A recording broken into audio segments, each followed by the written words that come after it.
Esta semana en el taller PSU de lenguaje nos corresponde ya trabajar en la semana número 25. Tenemos como objetivo el recordar los modalizadores del discurso y emplearlos al momento de entender un texto y responder preguntas sobre él.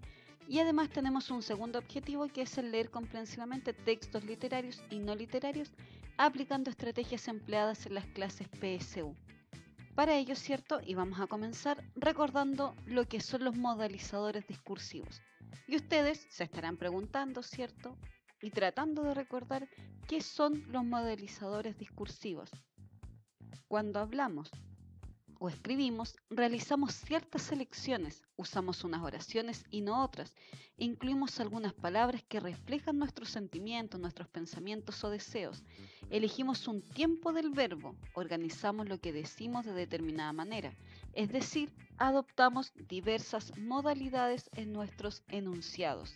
Las palabras o expresiones que reflejan la actitud del hablante o emisor frente a su propio enunciado o frente a la realidad se denominan modalizadores. Son propios de un texto con un marcado carácter subjetivo, función expresiva del lenguaje. De ahí que los modalizadores sean frecuentemente definidos como las marcas o huellas lingüísticas que manifiestan la presencia del emisor en textos argumentativos. En palabras muy simples, los modalizadores discursivos son, ¿cierto?, señalar el cómo nosotros empleamos ciertas palabras, ciertas expresiones y dejamos una huella, una marca en los enunciados que estamos comunicando. Existen distintos tipos de modalizadores. Por ejemplo, tenemos modalizadores de certeza. Sin duda, absolutamente, ciertamente es indiscutible que, siempre, está claro que, es evidente, es obvio, entre otros términos, siempre que señalen, ¿cierto? Siempre que sea una marca lingüística propia del hablante, propia del emisor, y en donde marque, ¿cierto?, una certeza, una seguridad con respecto a algo. También tenemos modalizadores de duda.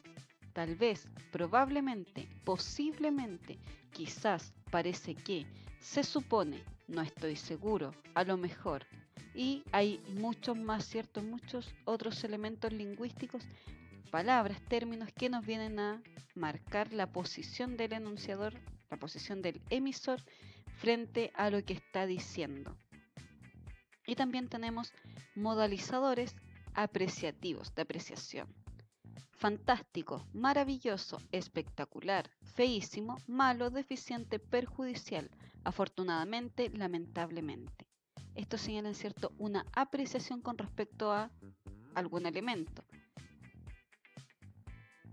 Si estas expresiones aparecen en las alternativas A, B, C, D o E, para marcarlas como correctas, deben aparecer explícitamente en el texto o fragmento. Si estas expresiones aparecen en las alternativas y no aparecen en el texto o fragmento, se descartan inmediatamente como alternativas correctas.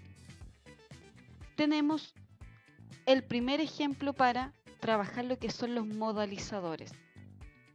Vamos a leer el texto y vamos a ver solo en el primer ejemplo cuál es la alternativa correcta. Solo es digno de alabanza aquel que se ampara de la mentira y adhiere siempre a la verdad, gozando de respeto incluso entre los mentirosos, por no mencionar a los demás. Se ha dicho en el Corán, decid la verdad incluso si ella va contra vosotros mismos. Aparece en el libro de Sura, capítulo 4, ¿cierto? Versículo 134. El Mesías dice al respecto en el Evangelio: no temas la cólera de los reyes al decir la verdad ante ellos, ya que solo tienen poder sobre tu cuerpo, pero no sobre tu alma. Con estas palabras se nos exhorta al coraje moral. La tesis planteada se puede resumir de la siguiente manera: hay que decir siempre la verdad. La verdad es la aspiración de la humanidad. La verdad es común al Corán y al Evangelio. Con la verdad se encuentra la felicidad, o la alternativa E, la verdad es fundamento de la religión. ¿Cuál es la alternativa correcta? considerando que debemos plantear, ¿cierto?, una tesis y buscando en las alternativas que se nos presentan cuál viene a ser el resumen de esa tesis planteada.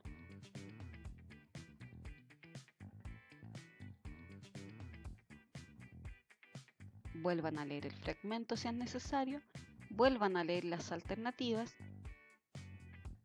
Vamos a dar 5 segundos para que lo piensen.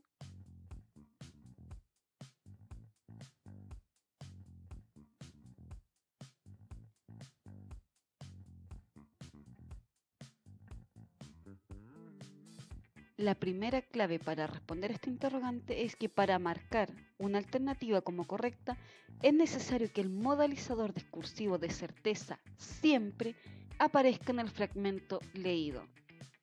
Por lo tanto, si consideramos esta marca, la alternativa correcta sería la letra A y buscamos donde aparece el término siempre. Y lo tenemos aquí, ¿cierto? Segundo ejemplo. El ejemplo número 2. Es curioso observar cómo el satélite que embelleció a Morillos y prestó su pálida luz a incontables números de poemas pierde día a día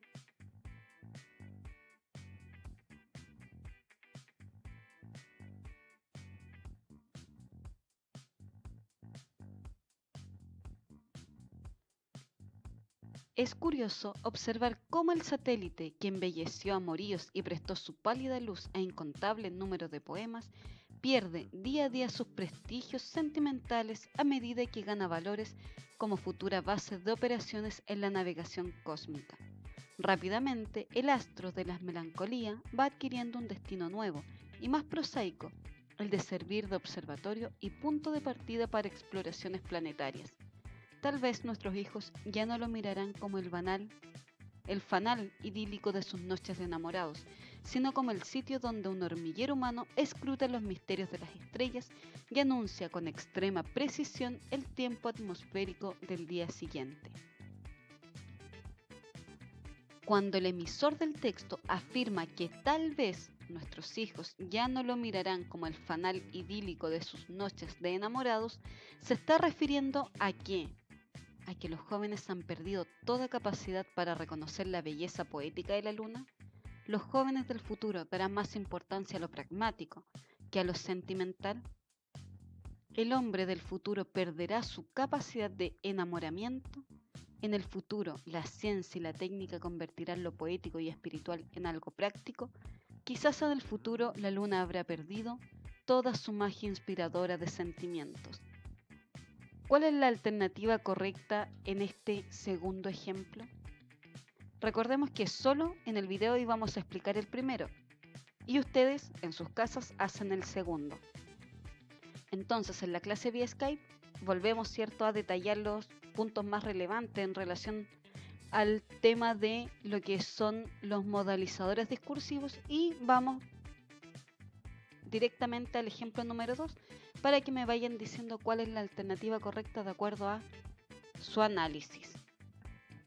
El tercer ejercicio, además del que va a estar en MySchool, es subrayar los modalizadores discursivos de certeza, de duda y apreciativos que aparecen en estos dos párrafos. Vamos a leer el texto y vamos a ver qué modalizadores ustedes logran identificar. Recuerden, debemos señalar los modalizadores de certeza, de duda y los apreciativos. Comenzamos con el primer párrafo. Existe una clara relación entre cociente intelectual, IQ, y el nivel educativo. Esto es, las personas que reciben más educación, que permanecen durante más tiempo en el sistema educativo, son también las que tienen un mayor cociente intelectual, aunque quizás debe expresarse al revés, esto es, la relación a la que he aludido en la primera sentencia de este artículo puede desarrollarse diciendo que las personas con un mayor cociente intelectual son las que alcanzan ciertamente mayores niveles educativos. Habrá quien opine que lo mismo da, pero no, está claro que no da lo mismo. Segundo párrafo. Existe una gran controversia entre los especialistas de estas materias. Pues lo cierto es que si hablamos de educación y de inteligencia, parece lógico pensar que si ambas aparecen correlacionadas en estudios poblacionales es porque una de las dos afecta a la otra o es causa de ella. Unos sostienen que obedece al hecho de que las personas con un mayor IQ alargan su periplo educativo o lo que es equivalente, las personas menos inteligentes abandonan antes los estudios. Se produciría, según estos, una especie de autoselección, que sería la que, en última instancia, provocaría la existencia de esta correlación positiva. Frente a esa idea está la de que es formación, indiscutiblemente, la que hace que la gente mejore su cociente intelectual. Por lo que el agente causal de esta relación sería la educación.